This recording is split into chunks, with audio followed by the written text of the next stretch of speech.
বাংলাদেশের অর্থনীতি বর্তমানে একটি সংবেদনশীল মোড়ের মুখে দাঁড়িয়ে। একদিকে বৈদেশিক মুদ্রা রিজার্ভ ও প্রবাসী আয়ের প্রভাবে স্বস্তি, অন্যদিকে ব্যাংকিং খাতের অস্বাস্থ্যকর ঋণ প্রবণতা, সীমিত রপ্তানি প্রবৃদ্ধি ও ক্রমবর্ধমান রাজস্ব চাপ বড় চ্যালেঞ্জ তৈরি করছে। বাংলাদেশ ব্যাংকের সর্বশেষ অর্থনৈতিক সূচক অনুযায়ী ২০২৫ অর্থবছরের মধ্যভাগে প্রবৃদ্ধি, রাজস্ব ও রিজার্ভ এই তিন সূচকই নতুন ভারসাম্যের সন্ধানে আছে।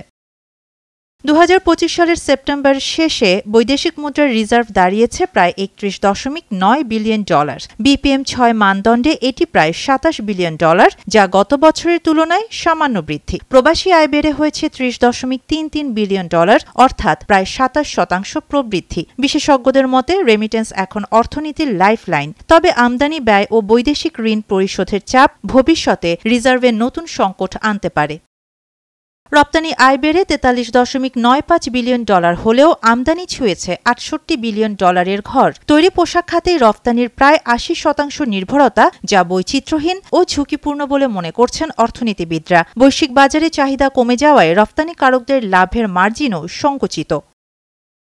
২০২৩ সালে যেখানে মোট ঋণের ৮% ছিল খেলাপি, ২০২৫ সালের মার্চে তা বেড়ে দাঁড়িয়েছে ২৪%, অর্থাৎ প্রতি ৪ টাকার একটি ঋণই অনাদায়ী। বাংলাদেশ ব্যাংকের এক সাবেক কর্মকর্তা সতর্ক করেছেন, ব্যাংকগুলো নিজেরাই এখন তারল্য সংকটে পড়ছে, কারণ তাদের সম্পদের বড় অংশ আর আয় দিচ্ছে না। রাজনৈতিক প্রভাবিত ঋণ ও দুর্বল তদারকিকেই মূল কারণ হিসেবে দেখা হচ্ছে।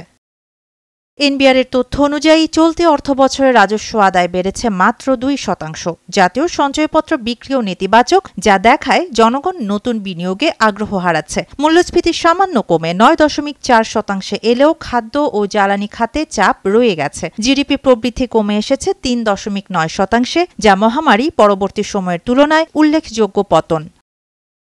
অর্থনীতিবিদদের মতে এখন সময় সংকটের আগেই সাড়া দেয়ার। ব্যাংকিং খাতে শৃঙ্খলা ফিরিয়ে আনা, রপ্তানি খাতে বৈচিত্র্য আনা, রাজস্ব প্রশাসন সংস্কার এবং বিলাসী পণ্যের আমদানি নিয়ন্ত্রণ, এসব পদক্ষেপ দ্রুত না নিলে অর্থনীতি আরও বড় চাপের মুখে পড়তে পারে। স্বল্পমেয়াদে কিছু সূচক স্বস্তি দিলেও দীর্ঘমেয়াদে কাঠামোগত দুর্বলতা দূর না করলে বাংলাদেশ অর্থনীতি আবারও এক নতুন অস্থিরতার মুখে পড়তে পারে।